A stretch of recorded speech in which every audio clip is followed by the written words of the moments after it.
his speed. What? It's not supernatural. Wake up. We wanted to do a haunted swamp tour. This place is disgusting. Our hotel room smells like sweaty balls, man. What kind of movie is it? Well, have you ever heard of Bayou Beavers? Sure. No. That right there is a home of a real famous Louisiana legend, Victor Crowley. Hatchet. Your syphilis, Miss Big Words.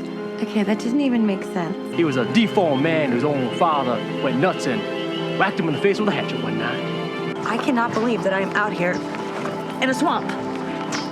I bet Julia Roberts didn't have to do this before she got Mystic Pizza. You do know the vibrator goes in your cooch and not your ear, right? Yeah, well, your nipples are dumb. Are you sure the number is 911? What else would it be, dumbass? Well, how should I know it's the South? Maybe you have to type in a different area code. If we don't get out of these woods right now, we're all gonna die. Victor Crowley!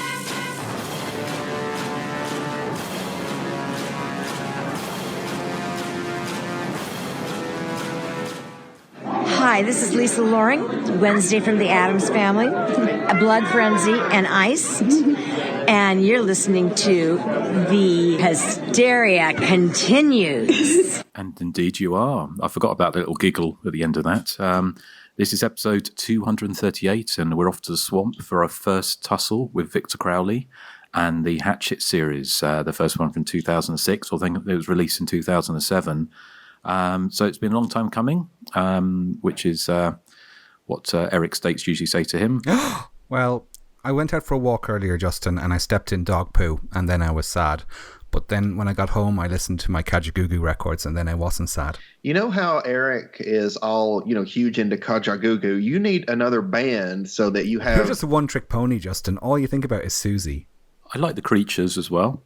Which is 50% of Susie and the Banshees, for people who aren't in the know. Well, I shall work on that, Erik. Well, you like Bauhaus as well. Well, yes, but also you're playing out with a band today that my partner likes very much. Yes, and I like them very much too. And I'll explain my reasoning for that particular song when we get to it at the end of the show. Okay, fantastic. So, well, thank you, Erik. And Nathan, you haven't come across the brown word. I know you're a little bit phobic, aren't you? Phobic? Of the brown word. Yeah, I don't like that word because it makes me picture it and it makes me want to barf. I love the word barf. Like the young lady outside the voodoo shop. Yes. Yes. Yes. Joseph, have you ever been to New Orleans? How far is... my geography of the United States is not bad, but I know New Orleans is in the south and you guys are in the south. Is it a long way away from you? It's like a 6 to 8 hour drive. I've never been. But yeah, that's where it's at. 6 to 8 hours. That would be like when Justin lived in the UK going to France, Germany, Italy. This is 6 to 8 hours driving time. I don't know about flight time. I don't know anyone would take a flight from Tennessee to Louisiana. I think you just drive, but what do I know? I'm kind of guessing it's more like sort of driving from the south of England to Scotland. Yeah, probably something like that. But then when you live, because friends and relatives who live in Australia, they would think nothing of driving for like 4 hours to go to see a concert and then driving back again. Whereas in the UK, we wouldn't do that kind of distance. It kind of depends if it's where you live is big, I guess. But talking of big, we're going to be covering Hatchet. Oh, I thought you were going to say talking about big. Let's go over to Nathan because he's got a reputation for having a big wallet. Heart. Well, we will be coming on to the main feature a little bit later, but let's have a little chat about what we've been watching recently. So, well, Erik. I haven't. No, I've been. We're recording our top 3 of 1990 next weekend, and I've been catching up on them this week. But I won't mention what they are to, it would spoil the surprise. But one of the films are in my top 3 has multiple versions, so I've been trying to watch the multiple versions, and they're quite long. So that's been taking up all my time. Okay, excellent. And if you want to catch our start of the 1990s top 3, then they're Patreon exclusive shows, and usually about an hour and a half each, aren't they? So, but Nathan, how about you? You've been watching anything you'd like to tell us about? Well, I saw two things. I watched Terror on Tape. Oh, it's amazing. Speaking of which, another movie that I caught up with that I haven't seen since I was a kid, Vampire Hookers. I watched it because there's clips of it in Terror on Tape, and I was like, man, these vampire hookers sure do want to do it a lot with all these sailors, and then they kill them. And as a kid, this is what's funny. As a kid, I thought this movie was scary. Like, I don't know why, but for some reason, the vampire hookers terrified me. But as an adult, I'm like, this is more of a comedy horror, because they inject a lot of comedy in there. So I think that for some reason, I didn't get the humor when I was a kid. Instead, I was just scared of the vampires. Oh, I thought Vampire Hookers was like a Kenneth Branagh movie, the one that won all the Oscars, but I must be getting mixed up. I do like that. I think that's the best line I've heard in a while on this podcast is, these vampires sure like to do it a lot. Well, they do. It's almost as, like the women in Vampires. Do you know what I mean? You know why I'm saying it that way? Vampires. Yes, with the Y. Thank you. Thank you for noticing that. Did I tell you? I don't think I'm going to meet her, but I know somebody who is related to the blonde vampire from that film. So anyway, famous people. Anything else, Nathan? No. Well, wait. Sorry about that. I watched A Quiet Place Part 2. Oh, and here's the thing. If you like the first one, you're probably going to like this one. If you did not like the first one, you're not going to like this one. I mean, it's got some great suspense sequences and stuff, but I know that there are some like practical things that some people just, they can't get past because, the characters do make some dumb decisions. But you see, I love slasher movies, and I mean, where would we be if the characters didn't make stupid decisions? That is true. But I'm looking forward to seeing A Quiet Place too. I don't think one of the cinemas on the islands, only one's opened up so far, so I'm not sure when that's going to turn up here. And it was nice to go back to the theater and, see a movie on the big screen. I haven't been, since the pandemic. The first one was obviously because the whole point is that being quiet and everyone has to be very quiet. And when you go to a cinema and people tend not to be quiet. So were people quiet during this one? Yes, but there also was probably like 5 other people in the theater. Well, fair enough. But it's good to see a horror film sort of at the number 1 at the box office anyway. Yes. Excellent. Okay. And anything else, Nathan? No, that is actually it. Okay. Well, how about you, Joseph? No, I have no recently seen this week. Okay, fair enough. I've got a couple. I think it's probably, we've been doing this so long now, 10 years, that we're probably, some of the films that we've watched are probably mentioned on episode 42 or something, but watched The Innkeepers, with the Ty West movie from 2011. Which is a kind of real slow burn. We had a film night. I bought myself a new TV. If we're going to play this game, then Nathan and I watched Saw 4, but I'm not going to talk about that movie. Why is that? Oh my God. We resumed our movie nights, and typically we'll pick a movie that's like bad just so we can laugh at it. And Saw 4 is one thing we noticed this time around. Is like the editing like never stops. Like every scene is like a second long, and it's like clipped together like 1,000 clips per second. Right. I haven't seen anything past Saw 2, Whitney. So yeah, we had a good laugh. But anyway, continue. Hey, Saw 5 next week, Joseph? Sure. Oh no. I just got Saw 7. Is it the 3D one? I got a 3D Blu-ray of it in the post yesterday, so I'm going to watch that this weekend, maybe.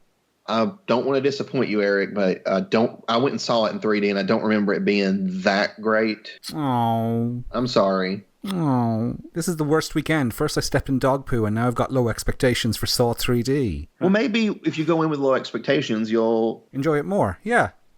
I went in with high expectations. I wanted to see guts flying out of the screen. You don't think it's one of those ones they kind of did a post-conversion? No, I've found a website called Real or Fake 3D, and it lists what was actually shot in 3D and what was actually post-converted. So I'm only now chasing ones that were actually shot in 3D because they're the only ones worth watching, I think. It's not that stuff doesn't come out of the screen. It just happens so quickly. It doesn't have time for my brain to wrap around it. This is it, yeah. I'll have the pause function ready. Talking of 3D, have you heard the rumours that Flesh of Frankenstein is going to be released in 3D? I did hear something about that, yes. It's just rumours flying about so looking forward to seeing that when it eventually comes out. Yeah, to see what's his face in 3D is what you're after, Joe D'Alessandro. Yes, with the lizard going up his bum. Justin, how naughty. When he's in the bordello and then it kind of runs across his bum. That's the bit I remember anyway. So The Innkeepers, I saw The Innkeepers, which the Ty West movie, which I kind of really like. It's a real slow burn, but it's I haven't seen it for a few years. I did catch a couple of newer films. One was The Conjuring, The Devil Made Me Do It. Oh. And it's so, really. I think it's kind of, it was good. I think it's good that they sort of moved away from the kind of the haunted house style thing. And but this one was based on, again, you have to, when you're talking about the central duo, the kind of the Warrens, is everything is slightly inverted commas when it comes to true story, because it is a true story that it was based around a true life murder case, the Demon murder case, where this young man said he murdered his landlord, I think he was, but he was possessed by the devil, which obviously was bullshit, but he may have been mentally ill or whatever, but it was the first time that I think in US history that that defense had been used. So it obviously goes completely over the top in the way they do, but so they try something a bit different, but it's not as... I wouldn't say it's... Whereas the first Conjuring I quite enjoyed. The second one was a lot of fun, although it's very much over the top and more like a fairground ride, kind of like a kind of ghost house kind of or ghost train. And with this one, it's more kind of procedural, I kind of guess, if I want a better word. It's okay. It's a bit of a time waster. It's not... I don't think it's nearly as good as the previous two, which seems to be the consensus. So has anyone else seen that? Not yet, no. I did like Conjuring 2 probably more than the original, personally. But the other thing I saw was a film called Initiation, which is not The Initiation, and there's quite a few films called Initiation. This is kind of a newer slasher movie by a director called John Barrado, and it's kind of campus slasher, but it's... it kind of does what kind of the Black Christmas most recent remake was kind of trying to do, in so much doing the kind of like a post kind of Me Too kind of slasher. So it kind of tackles kind of social issues, I kind of guess, for want of a better term. But actually also managed to be a really good slasher movie as well.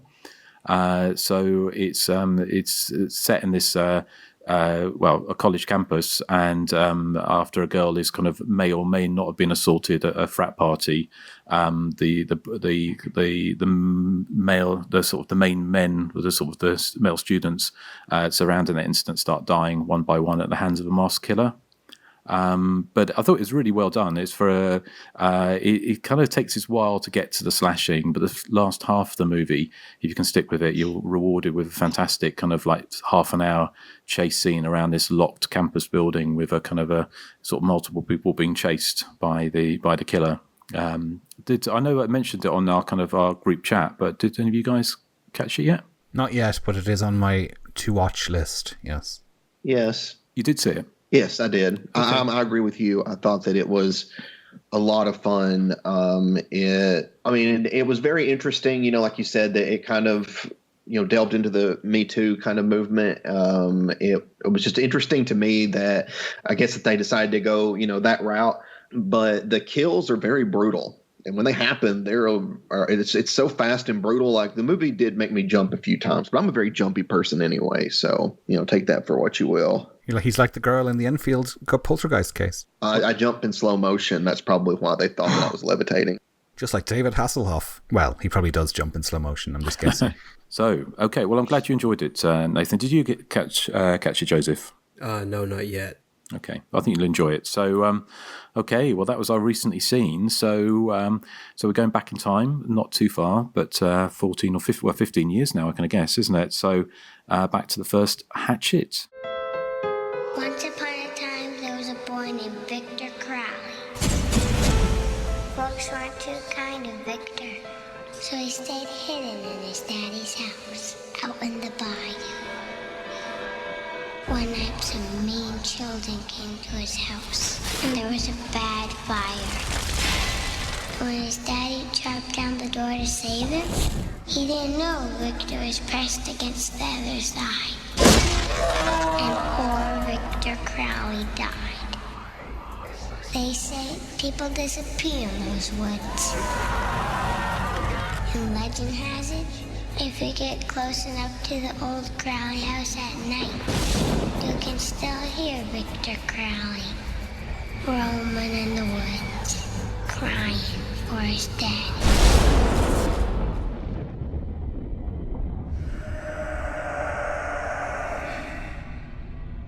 I want to go home.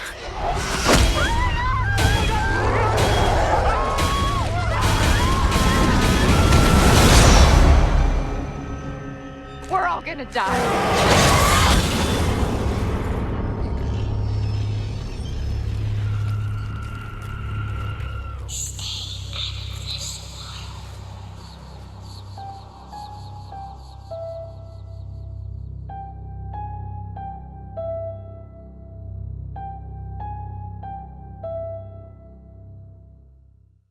When a group of New Orleans tourists take a haunted swamp tour, they slam face first into the local legend of deformed madman Victor Crowley.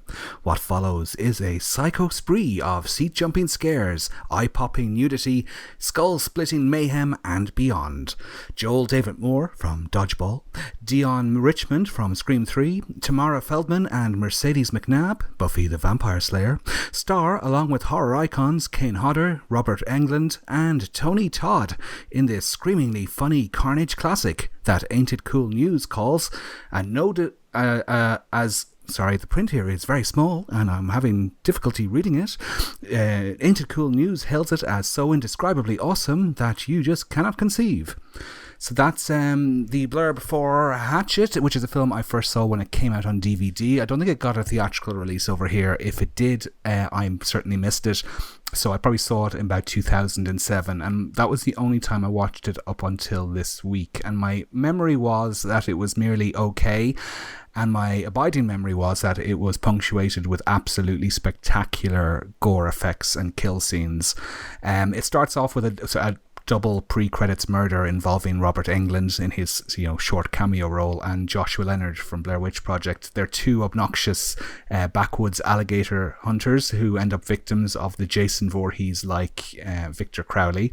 Limbs are ripped off and innards are ripped out, and it gives us tips us off as to what to expect from the rest of the film. And then the opening credits play over a Marilyn Manson track, which I think, every horror film in the 2000s seemed to have a Marilyn Manson song over the opening credits. That Marilyn Manson song actually has the brown word in the title of its lyrics, so I hope it wasn't too much of a struggle for you to listen to that, Nathan. I know how upsetting it must have been. My thoughts and prayers are with you. We then cut to our main group of characters who are the sort of motley crew of tourists in New Orleans. They're looking to go on a haunted swamp night tour, and they stumble across Victor Crowley. And that's kind of the plot of the film. You can easily sum it up in one sentence, which it's a real back to basics, zero plot slasher, very much in the vein of the early 80s. There's absolutely no gimmicks to this film at all. Apart from its, the stunt casting of a few recognizable faces, it's really a totally gimmickless film, which is to its credit. The gang of boys that we're introduced to are kind of obsessed with booze and boobs, and there's kind of an Eli Roth vibe to them, I guess. So in those early scenes where we're being introduced to them, I wasn't that engaged in them. Although I did love the punchline to Tony Todd's story. Tony Todd again has a very short cameo in the film as he was a man who used to run a haunted swamp tour, but he had to stop because, and it sounds like he's building up to this spooky punchline, but it's because he was threatened with being sued because somebody slipped on one of his boats, which I thought was kind of fun. Watching it again after 15 years, I think I probably liked it a bit more than I did back in the day, although there's still something I just can't put my finger on that prevents me from truly loving the film. I think the gore effects are as spectacular as I remember them. They really are outrageous and great fun to watch. There's one woman has her head split open but at the mouth, and blood spews out. Another guy is hatcheted to death in gruesome manner. Somebody gets their face sanded down with an electric sanding machine. It's real X-rated stuff in terms of the gore, but it's all done in a kind of comic way, and the same way the gore in Evil Dead is not offensive or disturbing in any way. It's the same in this film. I also enjoyed the really bitchy banter between the two wannabe porn stars, Mitzi and Jenna. I thought they were great. They were probably my favourite characters in the film. They were like two Alexa Carringtons or something. Just the way they riff off each other was great fun, I thought. The problem for me probably was the other characters, who I found rather bland, and you're waiting 40 minutes for the kills to start, so you're stuck with these generally bland characters, so that opening half of the film kind of dragged for me slightly. And as Victor Crowley, I suppose, is this sort of hyperactive force of nature, he reminded me of maybe one of the family members from The Hills Have Eyes. When he appears on screen, he appears with a bang, kind of. He just jumps out of nowhere, and there's no kind of build up to his appearance. If you think of Friday the 13th, you get those scenes of Jason, point of view scenes of Jason behind a tree looking at his, soon to be victims. That kind of scene and suspense building is missing from Hatchet for me.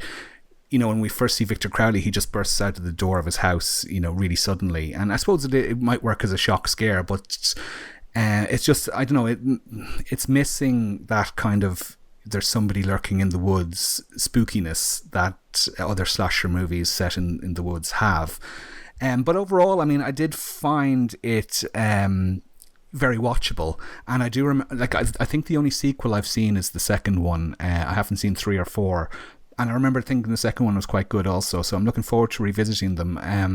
I think the film, as I said, is very watchable, and I think the pros probably outweigh the cons, but there is still a lot of cons in it for me. But it is, 1 hour 25, so it doesn't sort of outstay its welcome. And if you are a gore hound, this is the film for you. I can imagine myself watching this as, 16-year-old me in 1990 or whatever. If I managed to see this film, I would have thought it was the bee's knees, I'd say, because it has the gore I was after that was kind of missing from a lot of slasher films at the time due to censorship. For starters, this film would never get past censors back in those days.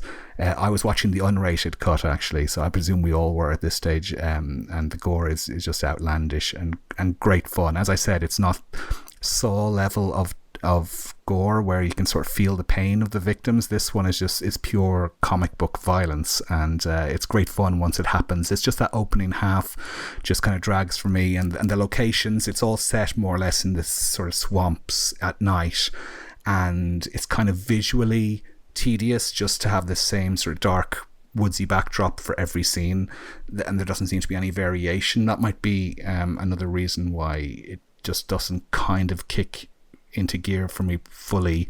But overall, I think I'd give it a slight thumbs up, not a full thumbs up for me. So that's my thoughts on Hatchet. Let's see what Joseph thinks about it. Yeah, I think Hatchet would have made for a fantastic FX reel for the late John Carr Buechler, because they really spared no expense with all that blood and gore and stuff. But man, Hatchet, what a juvenile, unfunny, irritating movie. I vaguely recall enjoying this back when it was first released, but I think maybe I might have been intoxicated, or my sensibilities have undergone a seismic shift, because it was all I could do to feign interest in much else, except the showy gore effects here. I mean, I don't find Victor Crowley to be all that interesting a villain, to be honest.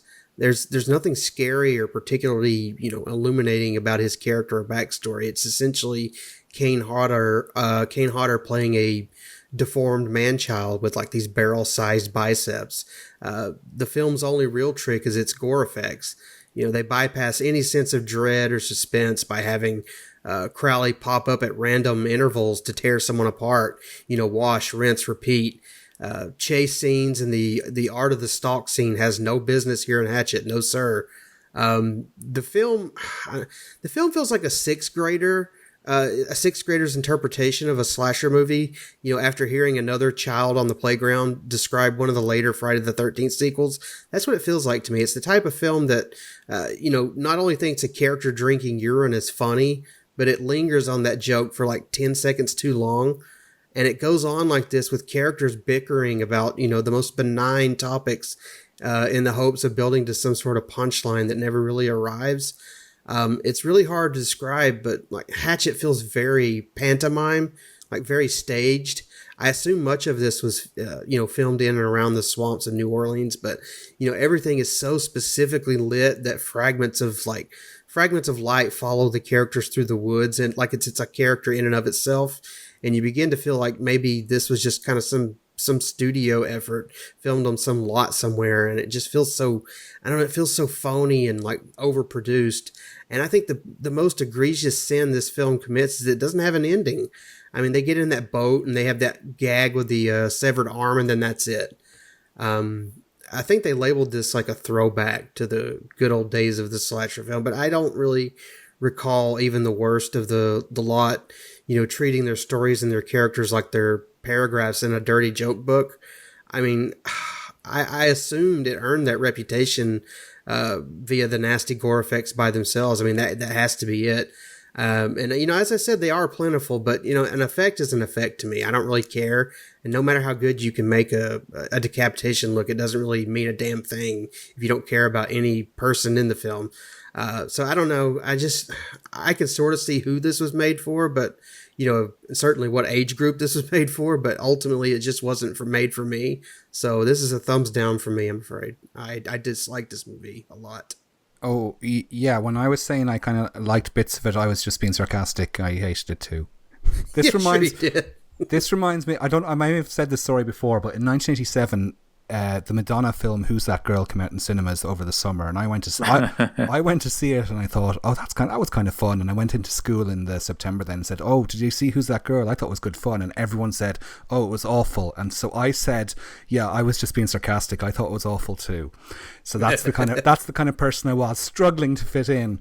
I'm happy to talk about "Who's That Girl" if you want to just switch over to that. Yeah, no, yeah. So Nathan, you probably have more positive views on I was going to say "Who's That Girl," but we're talking about Hatchet. Yes, I love Hatchet. I'm like you, Eric, in that I love the dialogue between the two, like wannabe porn stars, I guess, or Girls Gone Wild, I should say. I love all their dialogue. I mean, and Mercedes McNabb, her character is so funny because her insults just make her look stupid. I mean, she is the one that says, your nipples are dumb. Oh, man. And Mrs. Permadio, when he ripped her face, I was like, oh, my God. Like, she's this little old lady. And he ripped.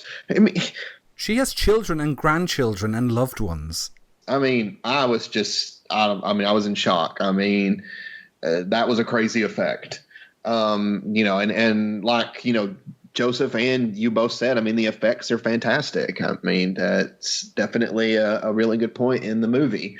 But I also, I love the setting. It's, I love the fact that it's a slasher and, it does the whole like one by one, the casket's trimmed down until there's only a few left. If anything, I would have been curious, and I'm not saying it's a negative, but I would have been curious to see how this movie would have done if they had no intentional humor in it at all. And like they took it serious, like it's like a serious like horror film. I kind of wonder how it would have been different, in that way. But I mean, as it stands, I think it's a lot of fun. It never bored me. I was pretty entertained the whole time. So yeah, I mean, I've only got positive things to say about Hatchet, but you guys know what kind of movies I love. So God, Justin, please be the voice of reason here. Well, Joseph said more or less said that the film is aimed at 6-year-olds. So he's basically saying, Nathan, that you're mentally like a 6-year-old.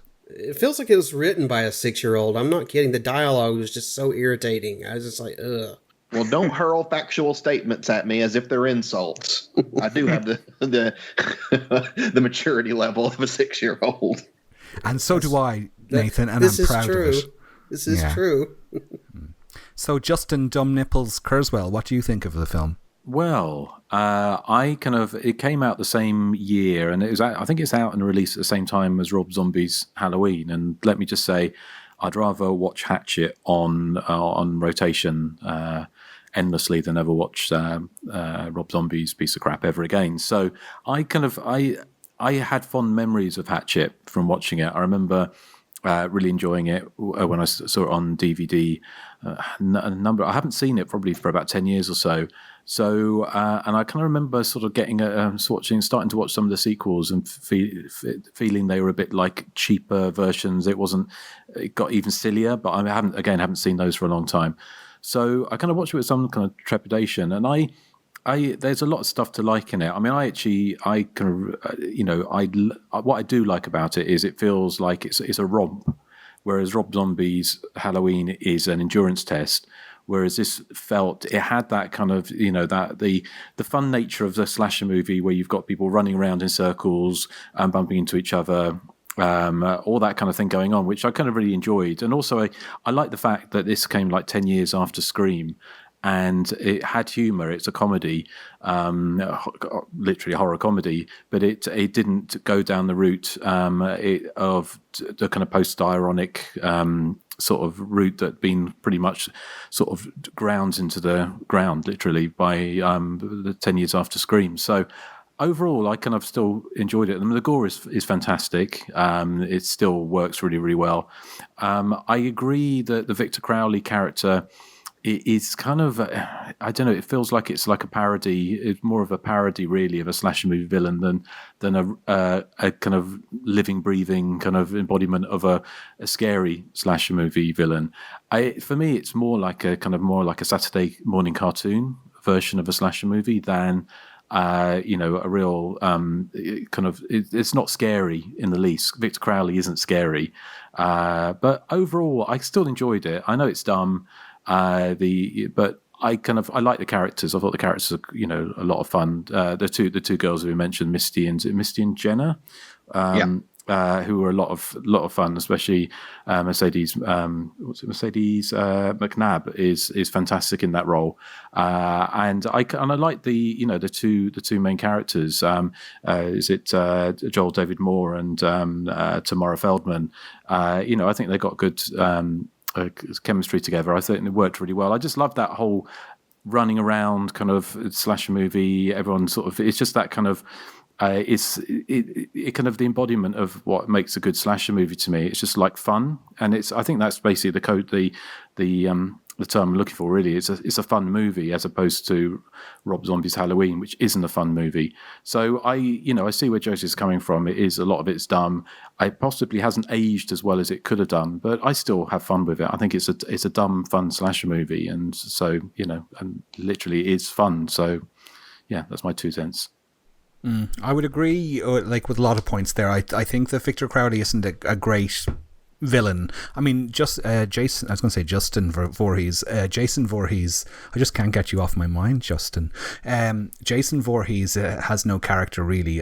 He's more of an image than he is a character. But there's just something about Victor Crowley that just doesn't work for me. I'm not sure what it is. He as I said, he's kind of this hyperactive goon rather than a soft, slow, silent, spooky slasher movie. He jumps around and yelps like he's one of the Hills of Eyes clan. For me, it felt like Adam Green watched a lot of WWE wrestling, and then it's like, ooh, I'll make this into like a slasher villain. He's just missing a table and chair to jump into and break.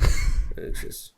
I thought he was scary. No, it was not scary, but I thought that the villain was kind of scary. Did you see when he ripped her face open? Well, that's not scary. That's just violent.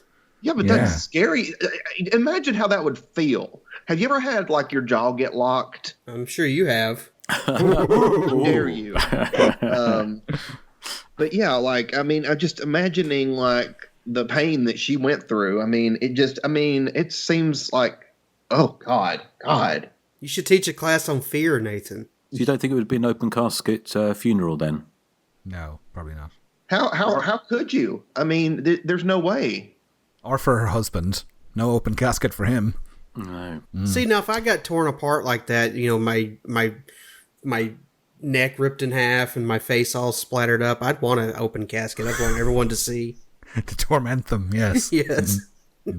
No, but we did a Patreon Algonquin roundtable about what makes a slasher movie, and for me, I would have preferred if it followed my preferred formula of slasher, which is maybe for a couple of people to be killed off without the rest of the group realizing. I like that, whereas with this one, everyone witnesses the first murder, so they all are aware that Victor Crowley is around. I like it when they're going around playing strip Monopoly and are carefree and don't realize that their friends are being killed off one by one. So a few shots, as I said, of Victor Crowley observing them from behind some foliage. That would have been nice. That's a Simpsons reference for you. Can't escape Erik, my walking library. Do we think one thing is the fact is that it's kind of saying that Victor Crowley is a ghost, isn't he? Because that's the other thing which is sort of different to kind of other slasher movie villains, I kind of guess, is that it's sort of basically saying that he died and that this was his ghost that came back as a fully grown man. I kind of like the idea that this Victor Crowley character is like stuck in this never-ending loop of the night he died, so he's constantly feeling that pain and torment, which is driving him to kill. But I don't know, I just think the physicality of the role just feels too, too childish to kind of embody that fear that they're going for with the story. I don't know if that makes any sense. I hate childishness and immaturity. Well, I mean, I was watching this movie and I was sitting there thinking, you know what? This is probably the type of film Eric's going to love. Oh, how rude. No, actually, I was sitting there thinking, Erik, I was sitting there thinking, I don't even think Erik will think this is funny.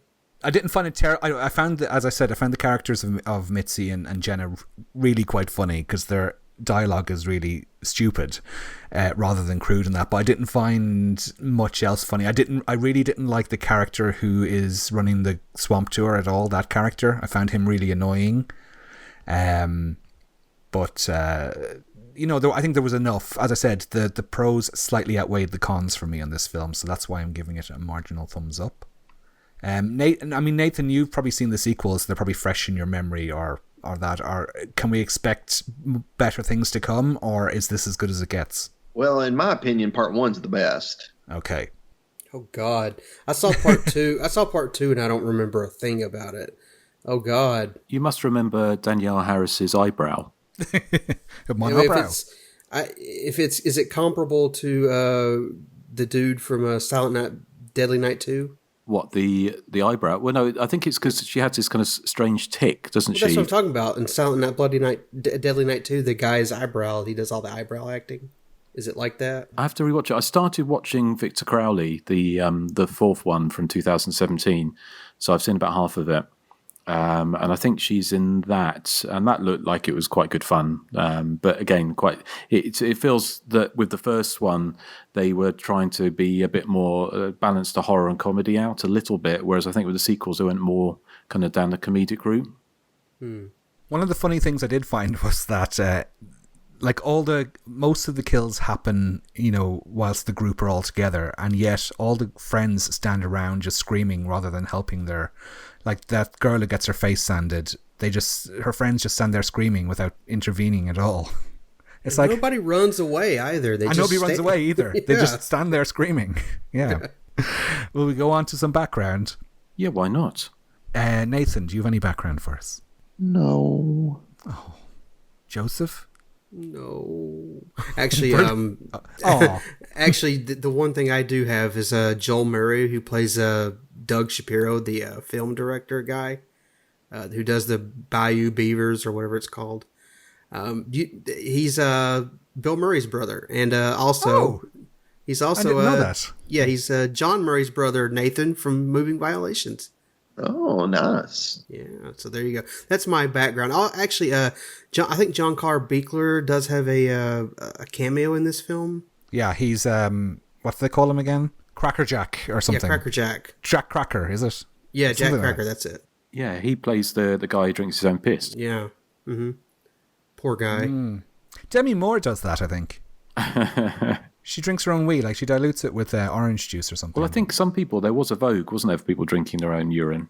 I don't think there's never been, I've heard about people eating their own, you know what, Nathan? They're brown words. Ew. Oh, but no judgments. If you enjoy that, I should not judge you. So I'm not one to judge. Have you ever watched Sallow, 120 Days of Sodom? Yes, and it makes me want to vomit. Barf is the correct word. Because let me tell you something. If I was there and they tried to pull that crap on me, literally, I'd have been like, no, you can kill me. I don't care. But I'm not going to be eating this. I don't care what you do. And then I'd slap them in the face because they're going to kill me anyway. Would you throw a urine Chardonnay in their face? Yes. I would do whatever I could before they killed me to make their lives miserable. Because they deserve it. They were mean. Nathan's he's the passive-aggressive victim. He'd leave like little Post-it notes like, I hate it, what you're doing over here, by the way. Yes, I would. And they would not get the floral stationery. I've just thought of a brilliant idea. We should invent a device that turns your urine into Chardonnay. Imagine if you could do that. It's like alchemy. Yeah. Erik could be pissing in his own mouth all day long. Well, no, you'd have to piss. Don't be so stupid, Joseph. You have to piss into the device first, then it gets converted to Chardonnay, and then you drink it. Oh, okay. Oh, you're so stupid. I have drunk some Chardonnay. It tasted like piss, so... There we go. Maybe somebody's beaten me to it, obviously. What's that, like every Chardonnay? I think you can get a nice Chardonnay, but sometimes I have drunk some quite rough... Because rough red wine's not so bad. It's rough white wine can be pretty bad. So, where are we up to now? We were about to do some background, I think. Oh, we were doing background, and then we got sidetracked by recycling our wee as Chardonnay. As you do. Yeah. Okay, so do you have any background, Justin? Yeah, I've got a few bits. The one thing, I looked up Adam Green, and I didn't realise until I looked up he actually wrote the dialogue for Friday 13th, the game. Tommy Jarvis tapes, which just sort of fun little aside. It was shot in New Orleans. It was after Katrina, not that long afterwards, I don't think. It won the best film at the Fantasia Festival in Montreal in 2006. I dug up a few reviews, just a few bits and pieces. And it's probably unsurprisingly, the film it got a few good notices, but mostly critically it kind of bombed and got like 1-star reviews. I think partially because a lot of critics were kind of still annoyed that Scream hadn't basically ended the teen slasher movie. Because you remember when Scream came out, critics were going, right, that's fantastic, that's the end of the teen slasher movie, this funny parody, and no one could possibly make a teen slasher movie after this. Now it's being deconstructed and ridiculed. And then, of course, all the films followed that, and it kind of pissed off the critics royally. So when this came out, the reviews weren't that kind. A couple of good ones. I've got a couple of little bits here. The Detroit Free Press said it avoids the irony smirk of Scream, and said that Hatchet salutes the 80s slasher films in a cleverly gruesome style. The Gazette in Montreal said a very clever, droll, well-crafted, and even frightening story. But that's as far as the good stuff goes. The Chicago Tribune said high expectations for any discerning taste should be thrown out of the window for a film of Hatchet's budget. That accomplished, audiences will find a gem of an intentionally bad movie. But as far as the naysayers, which were there were quite a few. The Vancouver Sun gave it bad review, said Hatchet is a botched job.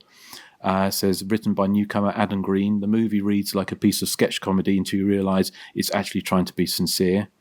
The Boston Globe said a witlessly conceived, tedious rehash of just about every slasher flick that's been hacked and bludgeoned its way to the box office the past 30 years.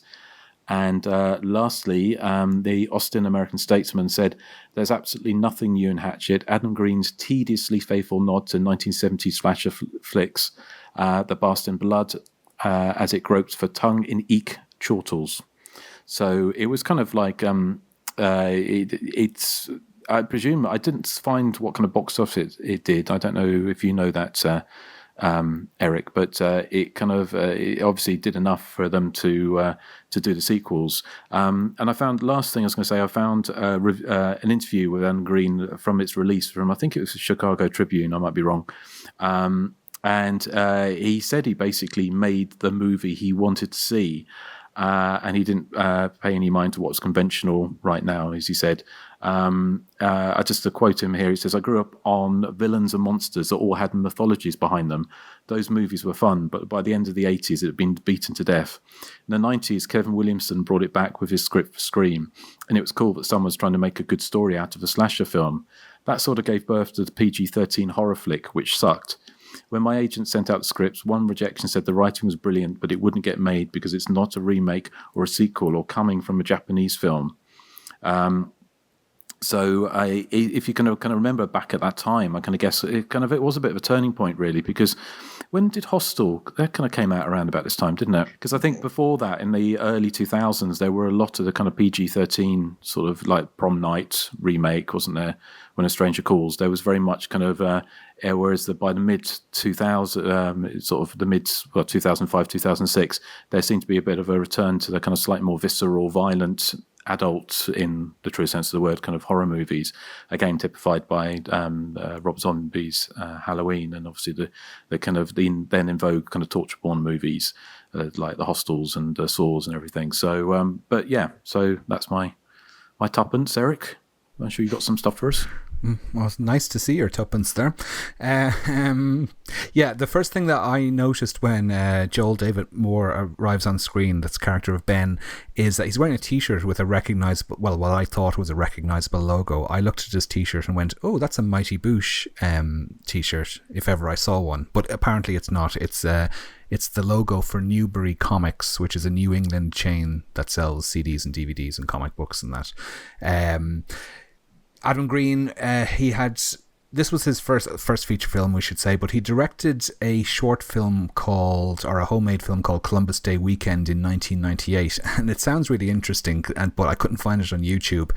Apparently it features Michael Myers and Jason Voorhees both invading the same campsite by coincidence the same day, and this short film also included the belt sander death that they used in Hatchet. He had directed a film called Coffee and Donuts, though, that was made on a budget of $400, which is unbelievable. And what makes it even more unbelievable is that briefly Disney showed an interest in Coffee and Donuts with the view to expanding it into a series. I think they were going to make it into a sitcom, but that never came to pass. Let's see what else. Yeah, Adam Green was friends with a lady called Sarah Elbert, who coincidentally was one of the producers who was helping to put together the very first Friday the 13th box set DVD that came out in about 2004, I think. That was the one where you'd have 2 films per disc, and you had some extras, but it was generally seen as a bit of a disappointment. But anyway, I'm getting sidetracked. She had met John Carl Buechler as part of that project, and she introduced him to Adam Green. They got on well. Adam Green introduced him to Kane Hodder.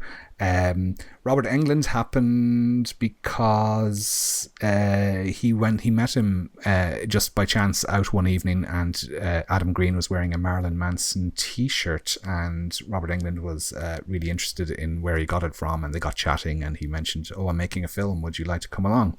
So that's how easy things fell into place for him. Well, I should mention that he had no connections in Hollywood at all, so he made all this happen himself, so fair dues to him, I say. He had written a treatment for Cabin Fever 2, as had Eli Roth. Neither of them were used, though. The studio scrapped it.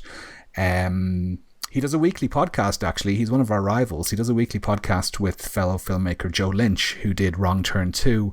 It's called The Movie Crypt, and they've got a special guest each week. Lots of high-profile names, which we can't get. Yeah, I think we've been doing this longer than he has as well. At the time of recording this, he's just published episode 419. We're miles behind. Wait a minute, 419 episodes in a shorter time span does not mean that we're far behind.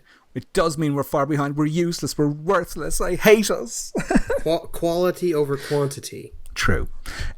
Joel David Moore vomits for real on camera. And this is a trick that Kane Hodder was able to do also in Jason Takes Manhattan. He downed 10 bottles of water in 10 minutes and then drank a mixture of orange juice and clam chowder, and he was able to spew on cue. Oh yeah. It's not a talent I'd go around bragging about myself. Danielle Harris, she auditioned for the role of Mary Beth, and apparently she was brilliant, but Adam Green opted not to use her as he felt he already had too many kind of stunt cast horror icons in the film. But he did. Danielle Harris does take over the role of Mary Beth in Hatchet 2, and I can't remember if did you say she's in Victor Crowley as well? So I'm assuming she's in Hatchet 3 as well. Then, Nathan, you probably be able to answer that one. Actually, I don't know if she's in Victor Crowley. I don't think I've seen that one. I've only seen the first 3. Okay, is she in Hatchet 3 as well? Okay, never mind. The kids that torment Victor Crowley in the flashbacks to his youth, 2 of those kids are actually the children of Kane Hodder. The film received an NC-17 from the MPAA and had to have major cuts to get it down to an R. It was released theatrically, but only to 80 screens in the US. And I think, Justin, you were mentioning the box office there. He does mention it on the commentary track to Hatchet, what it made, and it was something quite small, like $200,000. But he said it did gangbusters on DVD and that around the world. So that's how they sort of made their money back. Marilyn Manson, his name is misspelled in the end credits as Marilyn Mason. You think somebody might have corrected that, but they didn't. He's going to go to Maryland prison now. Adam Green is a member of a metal band called Haddonfield. He's obviously a big fan of horror. And there's a spin-off comic book series. One is called Hatchet, obviously, and the other one's called Hatchet Vengeance. And that's all the background I have. Excellent. Well, thank you very much. What kind of reaction did Hatchet get on the Facebook groups, Joseph? Well, out of 29 comments, we got 2 very differing opinions this week. Up first is Professor Mortis from Twitter, and he writes, all the worst elements of the bad end of Friday the 13th sequels, thank you, plus all the charm, quote unquote, of 2000's horror fan-supported films can offer. More fun than Zombies Halloween. I think you would agree with him there, Justin. That's all I'll give it. For the kind of fan that thinks Kane Hodder is what makes Friday the 13th great, quote unquote again. Let's see. Elias Vasquez from Facebook wrote, although I find it hard to eat anything before, during, or after watching this fine film, I would say it's one of the best pure slashers from the last 20 years. Practical effects for the win. You can follow us on Facebook, Instagram, and Twitter. Listen to us on Apple, Spotify, YouTube, and about 1 billion other podcatchers. If you enjoy the show and are willing and able to support the show, join us on Patreon for all sorts of high-class paid content, like Evils of the Night or Dirty Dancing. And our email address is thehysteriacontinues@gmail.com. What were you saying about quality over quantity? Hey. Well, these are quality episodes, and that's why we only ask for $1. We're the bargain bin of podcasts. Yes, you get your money's worth. So, putting it off long enough, but here we go. It's my joke of the week. It's so freaking fantastic. I saw Victor Crowley's baseball cap sitting on the toilet the other day. It was doing a hat shit.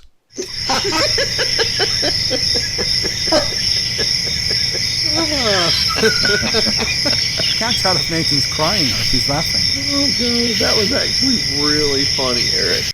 Thank you very much. Yeah, I laughed at that one. That was good.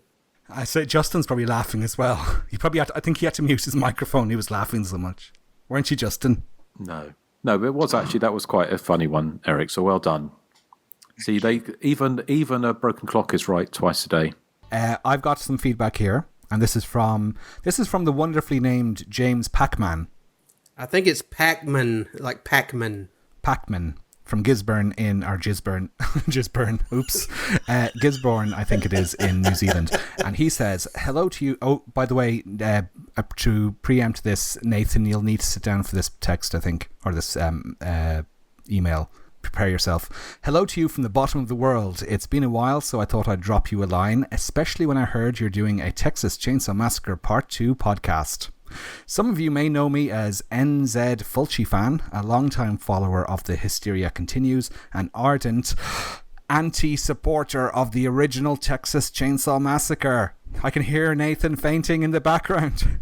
I'm looking forward to your thoughts on the far superior sequel, though. Although, to be honest, it wouldn't take much for anything to beat the dull original. Love the work you four continue to do, and hope you cover more New Zealand and Australian slashers, including Jack Be Nimble and Storm Warning. You're my favourite podcasters, and may you continue for a very long time. Regards, James Packman from Gisborne in New Zealand. I keep going to say Gisborne, but that's wrong in so many levels. I haven't seen the one movie. What was the movies he mentioned? Jack Be Nimble and Storm Warning. Yeah, I haven't seen Jack Be Nimble, but neither have I. I kind of remember Storm Warning being okay. I think Storm Warning is great. Yeah, it's Jamie Blanks, isn't it? Yeah. Yeah, I'd be interested. Jack Be Nimble, I've heard of it, but I haven't seen it either, so that might be an interesting one to catch at some point. Nathan, are you okay there? Yeah. I just wonder, have you seen Jack Be Nimble? I have, but it's been a very long time. Yeah. You need to, I would suggest you take a stiff one. Yeah, you need get a nice stiff one inside you there, and yeah, we'll come back to you then. So, what's left to say apart from what are we doing next time? It is Joseph's pick. Yes. Well, we're going to stay on the post-Scream train for at least one more episode. So, how does Cherry Falls sound to you guys? Cherry-tastic. Yeah, I think with its history, it'll be a fun discussion. Yeah, I look forward to that one. So, yeah, fantastic. And what are we playing out with? Oh, yes, we're playing out with a song by the band The Monochrome Set, who were, well, they're still going, I think, aren't they, Justin? They are indeed, yes. So the reason I've chosen Love Goes Down the Drain is it has the lyrics in the middle of it, in the second verse, that says, "Mirror, mirror, be real candid, does my face need to be sanded down, down, down?" So, "Does my face need to be sanded down?" reminded me of Hatchet. Of course, I've heard that song. For my favourite scene, yeah. I've heard this song before. So you didn't want to play out with anything by Hatchet Face? What, Susie? No, we played with Susie on last episode, so... I walked straight into that one, didn't I? Wah, wah. So anyway, yes, we are back next time. Trip to Cherry Falls, the kind of controversial and much truncated slasher movie from, was it from 2000? Or 2001, I think. 2000? 2000. Yeah. Okay, well, thank you for listening to Hysteria Continues. I say we couldn't do it without you. Thank you for all the support and all the feedback, although we haven't had a great deal of feedback, but I know we get lots of it through Facebook and Twitter. So, yeah, we'll catch you next time on Hysteria Continues. So say goodbye to the good people. Bye. Bye. Bye. The creature from the Black Lagoon, down, down, down, he sits